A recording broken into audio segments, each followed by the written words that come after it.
A notary in Toledo writes something in a leather-bound ledger that shouldn't exist. Subject's pupils 4 mm rest, 6 mm when presented with host. Insufficient dilation, flag for secondary observation. He's measuring a woman's eyes during communion, recording the diameter of her pupils when she looks at the cross. Not for medicine, for evidence.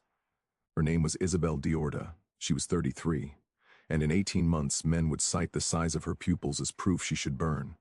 But here's what doesn't make sense. By 1584, this wasn't new. The Inquisition had been measuring women's bodies for over a century. Pulse rates, tear production, how many times they blinked during prayer. They had entire manuals dedicated to what a woman's flesh would reveal when her words wouldn't. What were they actually looking for? And why did they need 300 pages of instructions to find it? If you've ever wondered what institutions do when they stop looking for truth and start manufacturing it, you're in the right place. This is Crimson Historians. We find the documents they buried. Hit subscribe, because what happened to Isabel, it happened to 60,000 other women. And the method they used didn't die in Spain. Spain, 1478. The Inquisition begins. Most people think they know this story. Religious extremists hunting heretics, Jews forced to convert, the accused tortured until they confess, flames screaming, the rack. That's not wrong, but it's not complete. Because here's what the numbers show. Between 1480 and 1530, the Inquisition executed about 2,000 people. Terrible documented, but in the same period they interrogated over 40,000. And of those 40,000, roughly 23,000 were released without execution. So what were they doing with the other 21,000 hours? The answer is in the archives in Valladolid, in Seville, in repositories across Spain, where researchers are still finding ledgers that most people will never see. These aren't confession transcripts, they're observation logs. Subject perspired when asked about Sabbath. Subject's hands remained dry when touching crucifix. Subject failed to produce tears during passion recitation. Observed 3 consecutive times, page after page, woman after woman, pulse, pupils, perspiration, tears, trembling. The Inquisition wasn't just prosecuting heresy, they were building a catalog of how the body betrays what the mind conceals, and they had one population they practiced this on more than any other. By 1540, nearly 58% of those brought before tribunals were women, not because women were committing more heresy, because the Inquisition believed women's bodies would reveal it more clearly. Why women? What did they think the female body would show that men's wouldn't? Isabel's door opens on a Tuesday, September 1589. 2 men, familiarists, Inquisition officers. They don't shout, don't break anything. One of them shows her a rolled parchment with a wax seal. She's not told what she's accused of. That comes later. First, she's taken to what they call the audience chamber. Not a dungeon, not a torture room, a chamber that looks almost bureaucratic. Table, 3 chairs, crucifix on the wall. Window with iron bars, but the sunlight still comes through. The ordinariness is deliberate. Because here's what's in the Inquisition training manuals. Yes, they had training manuals written by Tomás Torquemada himself in 1484 and revised 6 times by 1570. Here's what they say about the first 72 hours. The accused who enters in terror will confess to anything. The accused who enters in composure will reveal everything. They didn't want panic. They wanted observation, because terrified people are useless for what they're actually trying to do. Isabel sits in that room for 6 hours before anyone speaks to her. Just sits with 2 notaries watching from behind a wooden screen. They're not writing her confession. She hasn't said anything. They're writing descriptions. Subject shifts position every 11 minutes. Subject touches face 4 times in first hour. Subject's breathing rate increases when footsteps approach door. They're not interrogating her. They're cataloging her. And here's the detail that reframes everything. Isabel doesn't know it yet, but she's already failed 3 tests. Not tests of faith, tests of biology. Let's pause Isabel's story for a moment, because to understand what happens to her, you need to understand what the Inquisition actually believed about the human body. In 1487, 9 years after the Inquisition, Tion's founding, 2 inquisitors, Hinrich Kramer and Jacob Springer, published a book, Malus Maleficarum, The Hammer of Witches. Most people know it as a witch-hunting manual. It is, but buried in Part 2, Question 1, Article 6. There's a section called Whether Witches Can Habitate the Power of Generation and Obstruct the Venereal Act Translation. Whether a person's body when touched by evil would physically respond differently than a pure body. The Inquisitors took this idea and ran with it. They theorized wrongly but consistently that conversion to Christianity wasn't just spiritual, it was physiological. That when someone genuinely accepted Christ, their nervous system would change, their tears would come easier during Mass, their pulse would quicken before the Eucharist, their pupils would dilate at the sight of the Virgin. And if those responses didn't happen, the body was remembering something else. By 1520, there were Inquisition physicians, not to heal, to measure. They had instruments, calipers for measuring pupil dilation, water clocks for timing pulse rates, graduated vials for collecting and measuring tears. In Seville, in 1537, a tribunal spent 4 months testing this theory. They brought in 50 confirmed conversos, Jews who'd converted to Christianity, and 50 old Christians, people whose families had been Catholic for generations. Then they ran both groups through identical religious exercises while measuring physical responses. The results, still in the archive, showed no consistent difference. None. The conversors cried, didn't cry, trembled, stayed calm, dilated, constricted in the exact same random patterns as the old Christians. One of the inquisitors, Francisco Peña, wrote in the margin, "The flesh does not differentiate what the soul contains. Our instruments detect nothing."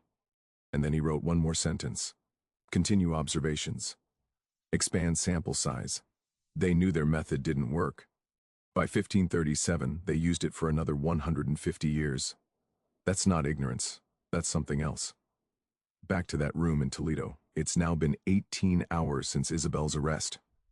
She hasn't slept, hasn't eaten anything but bread and water. The window behind her shows it's night now. Finally, an inquisitor enters. His name is in the records, Alonso de Mendoza. He's 58. He's been doing this for 22 years. He carries a wooden case about the size of a prayer book. He doesn't sit across from Isabel. He sits beside her, close enough that she can smell the ink on his clothes. The questions start, but they're not about Judaism. Not at first.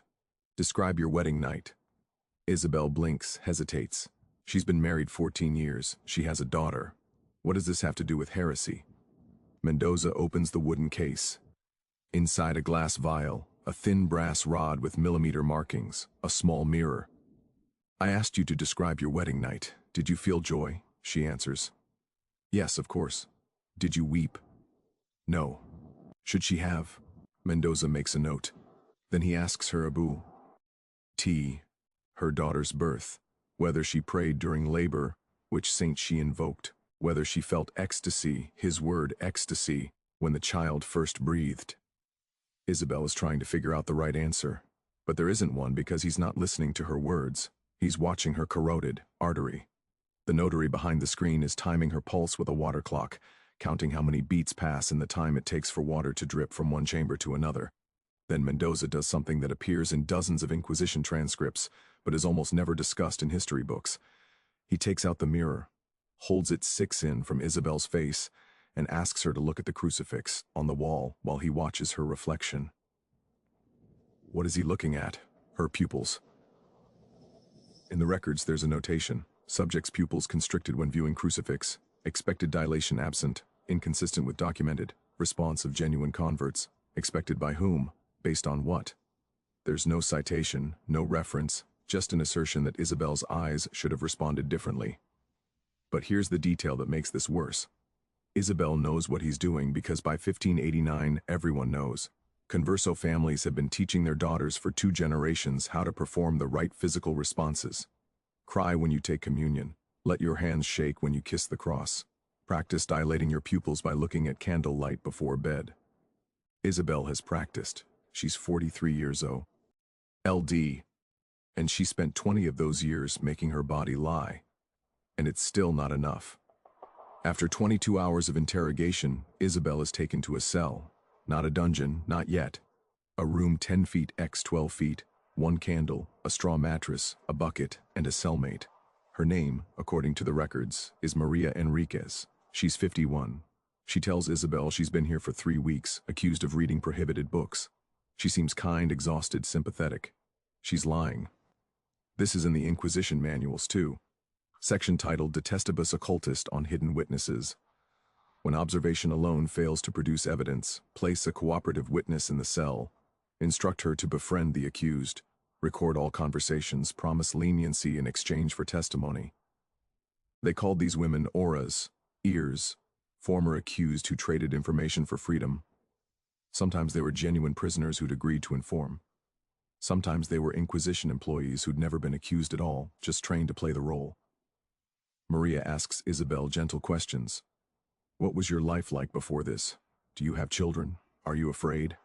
Isabel, alone and terrified and desperate for human connection, talks. She talks about her daughter, about her husband who died 2 years ago, about how she lights candles on Friday. Not for the Sabbath, she insists, because Friday is when she cleans the house. Behind the wall, a notary writes it all down. 3 days later, Isabel will be confronted with a transcript of everything she said to Maria, including things she doesn't remember saying, including things she definitely didn't say, but can't prove she didn't. Because who's going to believe her over a written record? But here's where the method becomes something worse than entrapment. Because Maria doesn't just ask questions, she performs. At night, when the candle burns low, Maria prays loudly with trembling hands and tears streaming down her face. She clutches the wooden rosary they've allowed her to keep, and she weeps, genuinely weeps, while reciting the Pa Nostra. Isabel watches, and she knows she has to know what's happening. This is a demonstration. This is what genuine Christian devotion is supposed to look like. This is the standard her own body is being measured against. So Isabel tries, she prays, she cries, she makes her hands shake. But the notary records, subject's tears inconsistent, ceased abruptly when cellmate stopped praying. Physiological response suggests performance rather than genuine devotion. They're not just spying on her words, they're grading her grief. On the 7th day, Isabel confesses. She admits to lighting candles on Friday, to avoiding pork, to teaching her daughter a Hebrew blessing she learned from her grandmother, to keeping a small cloth with Hebrew letters sewn into the hem hidden in a trunk. The inquisitors listen, record everything, ask follow-up questions. How many Fridays? Which specific prayers? Where did she get the cloth? Isabel answers it all. She is weeping now. Genuinely weeping because she thinks this is over. She thinks confession means she'll be reconciled, forced to do public penance. Yes. Made to wear the San Benito, the yellow garment that marks penitence. Yes. But alive, home with her daughter. Mendoza closes the ledger, thanks her, tells her she'll be moved to a different cell while they prepare her reconciliation ceremony. Isabel is escorted out, the door closes, and then Mendoza writes something that appears in thousands of Inquisition files, a single sentence that determines whether someone lives or dies. Subject's confession exhibits physiological inconsistency. What does that mean? It means Isabel confessed wrong. Not that she confessed to the wrong things, but that her body, while confessing, didn't display the right responses. There's a manual entry on this written in 1552 by Inquisitor General Fernando de Valdez. The truly repentant show specific signs: copious tears, trembling that begins in the hands and spreads to the torso, difficulty breathing, faintness when contemplating the magnitude of sin. Those who confess from calculation rather than genuine remorse will display muted or controlled responses. These must be observed for extended periods. They had a checklist for grief. Isabel cried, but not copiously enough. She trembled, but it didn't spread from her hands to her torso. She didn't faint when contemplating her sins, therefore not genuinely repentant, therefore still a secret Jew, therefore re-eligible for execution. And the most horrifying detail, Isabel almost certainly knew this because by 1589, this wasn't secret. Families warned each other. Practice your confession. Make it physical. Hyperventilate if you have to fall to the floor. Make them believe your body is collapsing under the weight of your sins. But there's a problem with that strategy, a problem the Inquisition had anticipated. If you perform collapse too well, they know you're performing. The notary writes, subject's physical distress appeared excessive and rehearsed. Too little grief, guilty. Too much grief, guilty. The right amount of grief, a moving target that changed with every tribunal, every inquisitor, every notary's personal judgment of what authentic suffering looked like. You couldn't win. The system was designed so you couldn't win. Here's where the story should end. Isabel Burns, another victim of religious extremism. We move on. But in 1998, a researcher named Carmen Hernandez found something. She was working in the archive of the Royal Chancery of Valladolid, examining Inquisition trial records for her dissertation. Routine work. But she noticed something in the margins of a 1623 procedural manual. Handwritten notes, not official entries. Personal annotations made by inquisitors themselves. One note next to a section on physiological observation techniques. Garcia observed 20 subjects under identical conditions. No correlation between pupil dilation and confession validity. Method D. Unreliable. Another note dated 1631. Tested tear measurement protocols. Old Christians and conversos show identical range of responses. Physiological detection cannot distinguish belief. And then dated 1642. Aware method lacks foundation. Continue use pending alternative procedure. They knew by 1623. They knew their science of body reading didn't work. And they didn't just continue using it, they expanded it. Between 1640 and 1680, the number of physiological observation tools documented in Inquisition inventories actually increased. More mirrors, more calipers, more water clocks, more detailed instruction manuals on what measurements to take and how to interpret them. Hernandez found tribunal records from 1655, 32 years after inquisitors had privately acknowledged the method was worthless, where women were still being convicted, based on insufficient tear production, inadequate pupil dilation, and controlled breathing inconsistent with genuine remorse. Why? If they knew it didn't work, why keep doing it? The answer is in another margin note. This one from 1638, written by Inquisitor Juan de Hino Valdez. The method's value lies not in accuracy of detection, but in efficacy of control. When subjects believe their bodies can betray them, they police themselves. This is preferable to forced compliance. Read that again. The point wasn't to find secret Jews.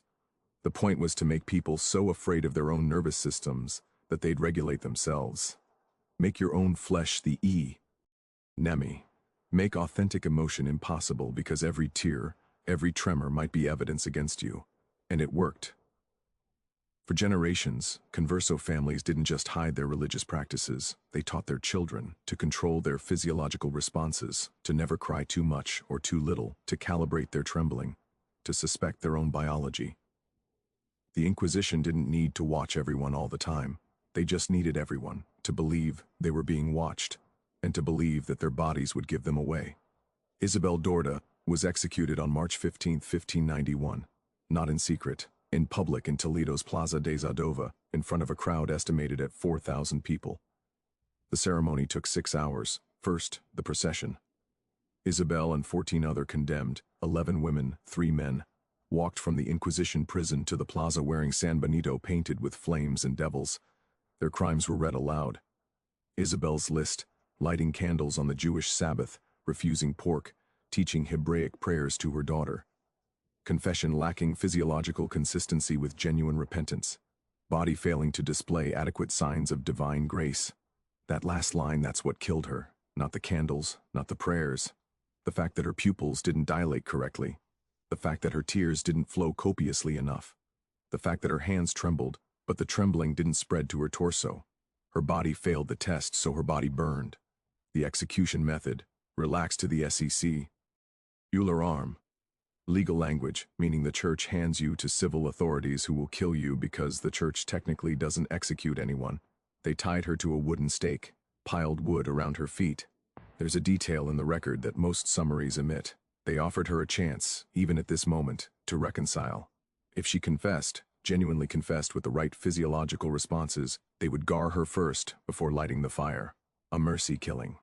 Isabel confessed again, said everything they wanted to hear, but the notary watching her, there was a notary even at the execution, recorded subject's confession delivered without adequate trembling. Voice remained steady, eyes dry. They didn't gar her, they burned her conscious. Her daughter Anna was in the crowd, 9 years old, required by law to attend her mother's execution. And here's the detail that makes this unbearable. Anna's testimony still exists. Given 20 years later when she herself was accused, she describes watching her mother burn, and she describes what she learned.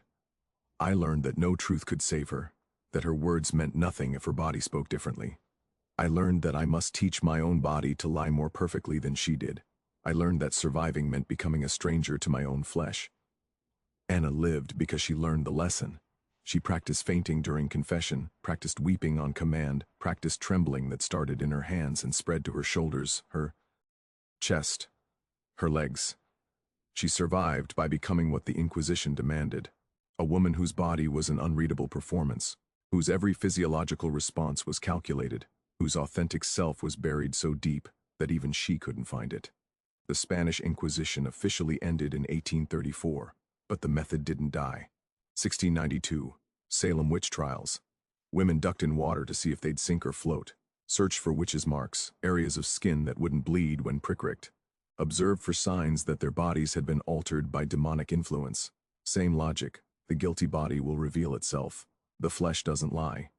1933 to 1945, Nazi racial scientists measuring skull dimensions, eye color, nose shape, trying to build physiological profiles of Jewish features that could be detected even in converts to Christianity.